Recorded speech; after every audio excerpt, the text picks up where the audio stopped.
तो भाई वीडियो की शुरुआत हो रही है सीधे होंडा शोरूम के बाहर। तो भाई आप लोग सोच रहे हो भाई स्काइलर भाई होंडा शोरूम के बाहर क्या कर रहे हो।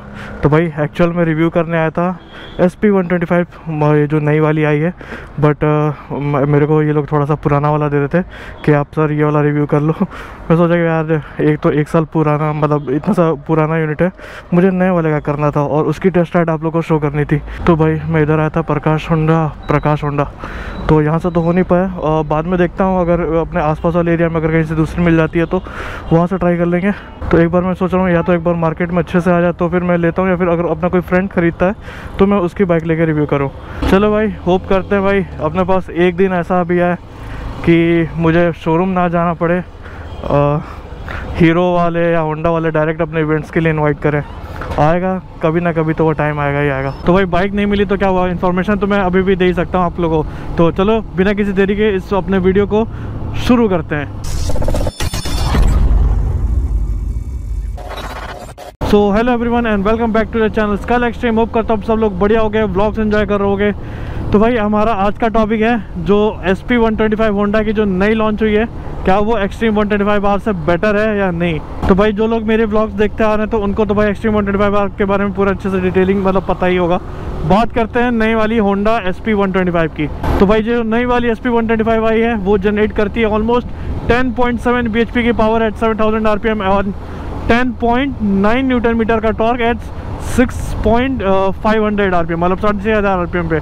तो पावर फिगर के मामले में कहीं ना कहीं वो बाइक इससे थोड़ी सी नीचे है और रेडर वगैरह के आसपास में है। तो भाई 125 सीसी की बाइक है और इतना आगे पीछे पावर 0.5-0.4 का आगे पीछे चलता रहता है। तो भाई जो बाइक की बात करें जो 2025 वाली SP125 है जो नई वाली है, तो उसके में अगर इंजन की बात की जाए तो इंजन में कोई चेंज नहीं किया गया है। चेंज कहाँ हुआ है तो बस एक नॉर्म्स ऐड हुए हैं जो नॉर्म्स के तहत उसके में एक नया ऑक्सीजन सेंसर डाल दिया गया। मतलब पहले एक ही सेंसर आता था ऑक्सीजन सेंसर का, अब 2 कर दिया गया है। तो ये जो नया वाला OBD2 वाला जो कंप्लायंस है उसके नॉर्म्स के अकॉर्डिंग इसमें नया सेंसर को ऐड किया गया है। और बाकी जितना भी बोलो ना सारे चेंजेस कॉस्मेटिक हैं। कॉस्मेटिक यानी कि पहला तो भाई उसमें TFT आ जाता है और TFT के साथ साथ उसमें ब्लूटूथ कंट्रोल भी दे रखा है। तो ब्लूटूथ कनेक्टिविटी फीचर दे दिया, चलो ये तो अच्छी बात है।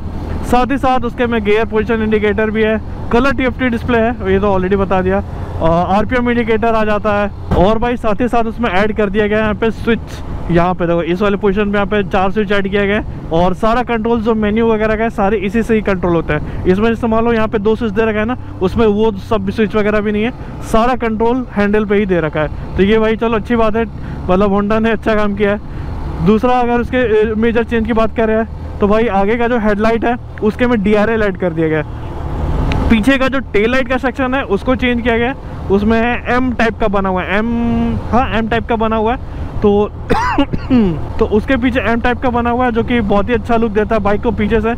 तो बाइक अभी भी डायमंड फ्रेम पे ही बेस्ड है और भाई फैमिली बाइक के हिसाब से भाई बहुत अच्छी बाइक है।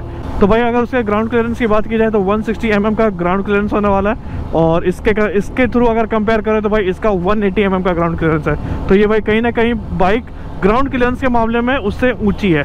और वैसे सीट हाइट की बात की जाए तो भाई दोनों का लगभग सेम है, 790 mm की सीट हाइट मिलने वाली है। बाकी अगर उसके ब्रेक की बात की जाए तो भाई उसमें जो सबसे टॉप मॉडल आता है उसके में डिस्क ब्रेक दे रखा है। तो जो डिस्क ब्रेक का साइज़ है 240 mm है। लेकिन वहीं अगर बात की जाए एक्सट्रीम 125R से तो इसका जो सबसे टॉप वाला मॉडल है उसके में डिस्क ब्रेक तो दिया ही है लेकिन साथ में ABS भी दिया हुआ है। और चलो ABS तो दिया ही हुआ है, साथ ही साथ डिस्क का साइज़ भी काफ़ी बड़ा है। उसमें 240 mm का मैंने बताया, इसके में 276 mm का डिस्क का साइज़ है। तो भाई काफ़ी बड़ा डिस्क का साइज़ है, अच्छी ब्रेकिंग प्रोवाइड करता है। अब उसको तो मैंने वैसे चलाया नहीं तो उसका मुझे पता नहीं कि ब्रेकिंग फीडबैक कैसा काम करेगा, बट आई गेस उसमें भी अच्छा काम करेगा ही। तो एक्सट्रीम 125R की जो लोअर वाली मॉडल है उसके में एक i3S वाला फीचर है, मतलब कि आइडल स्टार्ट स्टॉप वाला फीचर है। और साथ ही साथ कॉम्बी ब्रेक का सिस्टम दे रखा है, मतलब कि अगर फ्रंट ब्रेक दबाओ तो दोनों ब्रेक इक्विवेलेंट लगते हैं। तो भाई जो एक्सट्रीम 125R की जो लो मॉडल पे जो फीचर्स अवेलेबल हैं वो होंडा SP125 के टॉप मॉडल पे है, मतलब 2 ही उन सब की मॉडल आते हैं। तो भाई जो उनके जो टॉप वाली मॉडल है उस पर भी सेम फीचर है। तो भाई SP125 में 2 चीज़ डिग्रेड हो गई है। डिग्रेड कह लो अपग्रेड कह लो, मेरे लिए तो डिग्रेड ही है। कि पहला डिग्रेड ये है कि यहाँ से क्विल स्विच हटा दिया गया है, मतलब अब एक इंटीग्रेटेड स्विच देते हैं, एक i3s के लिए। i3s मैं बोल रहा हूँ क्योंकि हीरो की बाइक यूज़ करता हूँ, क्योंकि उस वाले बटन की फंक्शनैलिटी सेम है, वो i3s जैसा ही काम करता है। तो उसको यहाँ पे ऑटो पे उस पर ऑटो पे सेट कर सकते हो और ऑन कर सकते हो। बस ये कि यहाँ से किल स्विच हटा दिया गया है, किल स्विच अब मतलब डायरेक्ट अब चाबी से ही बंद होगी। दूसरा डिग्रेड इन्होंने ये किया है भाई, कि पहले हज़ार्ड लाइट का बटन आता था, अब उसको भी हटा दिया गया है। तो भाई एक तो उन्होंने प्राइस बढ़ाया, ऊपर से ये 2 फीचर्स भी हटा दिए, कमाल की चीज़ है भाई। तो चलो भाई, होंडा ने किया है कुछ सोच समझ के ही किया गया, थोड़ा सा कॉस्ट कटिंग भी किया और साथ में प्राइस भी बढ़ा दिया।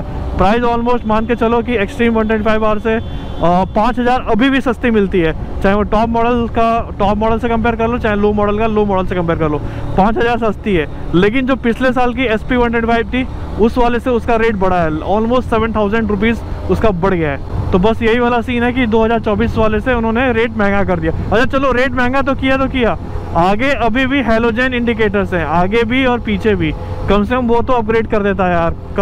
कब जाके करेगा अपग्रेड? एटलीस्ट इंडिकेटर्स अपग्रेड कर देता है, क्योंकि भाई अब तो ऑलमोस्ट सभी बाइक्स LED की तरफ जा रही हैं, मतलब स्पोर्टी लुक की जा रही हैं, अपना थोड़ा बहुत फीचर्स वगैरह बढ़ा रही हैं। तो होंडा को भी कुछ ऐसे ही काम करना चाहिए था, बट चलो ठीक है। हाँ, उसने एक अच्छा काम किया भाई, जो पीछे का टायर का सेक्शन है वो बढ़ा दिया, लेकिन अभी भी टायर सेक्शन भाई जो पीछे वाले हैं SP 125 में 100 सेक्शन का ही मिलता है, एक्सट्रीम 125R में 120 सेक्शन का टायर है। तो भाई इस मामले में तो चलो एक्सट्रीम आगे है। वैसे देखा जाए तो बहुत से मामले में एक्सट्रीम 125R बहुत ज़्यादा आगे है। बस एक चीज़ में मात खा जाती है, वो है भाई इंजन रिलायबिलिटी।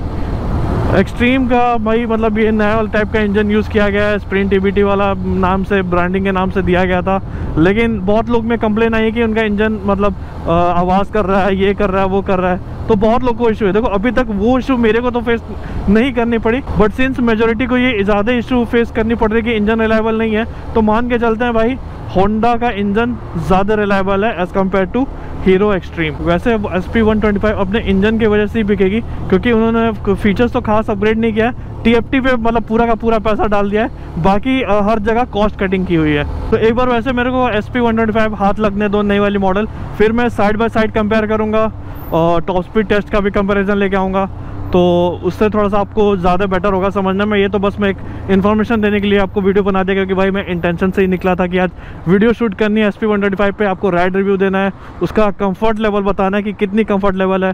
हाँ, जैसा आपको पता है वो सिंगल सीट आती है भाई, तो वो फैमिली ओरिएंटेड बाइक है। तो SP 125 को फैमिली ओरिएंटेड बाइक कहने का ये मतलब है कि भाई कोई भी उसको बाइक चला सकता है, मतलब अंकल वगैरह, कोई भी आपके पापा वगैरह हो, मम्मी वगैरह आराम से बैठ सकती हैं, कोई दिक्कत नहीं होने वाली, क्योंकि एक तो सिंगल सीट है और जो पीछे का रियर सीट है वो एलिवेटेड नहीं है, एकदम सब सीधे में।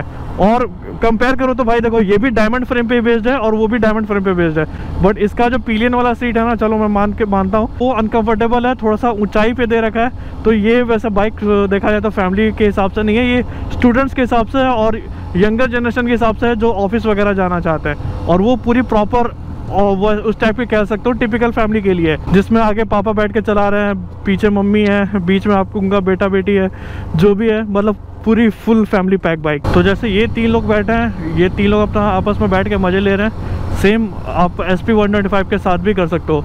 इस वाले में दिक्कत है क्योंकि इस वाले में स्प्लिट सीट है, तो भाई जो बीच वाला बैठता है वो या तो ऊपर ही बैठेगा तो नीचे ही बैठेगा, और देखो प्लेन सीट होने का वो फ़ायदा है कि भाई 3 बंदे 4 बंदे आराम से बैठ सकते हो, और भाई उसकी सीट भी अच्छी खासी लंबी है यार SP 125 की। बाकी आप लोग कमेंट डाउन करके बताना कि आपकी प्रेफरेंस क्या रहेगी, मतलब हीरो एक्सट्रीम 125R को ज़्यादा प्रेफरेंस दोगे या जो नई वाली SP 125 है 2025 वाली मॉडल, आप उसको ज़्यादा प्रेफरेंस दोगे। तो आप लोग की दोनों में से जो भी प्रेफरेंस होगी कमेंट डाउन करके ज़रूर बताना मेरे को, मैं आपका कमेंट देखूंगा। चलो भाई, आज से अपना जिम स्टार्ट, और जो बोला था कि मैं कितना 4 kg वो लूज़ करूँगा ना, लूज़ करके दिखाऊँगा। तो मेरा वेट देख लो कितना है, वेट यार पर को पहले एक बार हो जाने दो, 86.7। तो चलो टारगेट रखता हूँ कि 80 kg आ जाऊँगा इस साल के अंदर। 80, हाँ चलो ठीक है 80 चल जाएगा, पहले इतना हो जाऊँ वही बहुत है। 4 kg वैसा मैंने बोला है, बट 4 से 10 के बीच में कुछ भी रह सकता है। चलो भाई, आज का सेशन तो कंप्लीट, और आज तारीख भी है 7 तारीख, थाला फॉर अ रीज़न।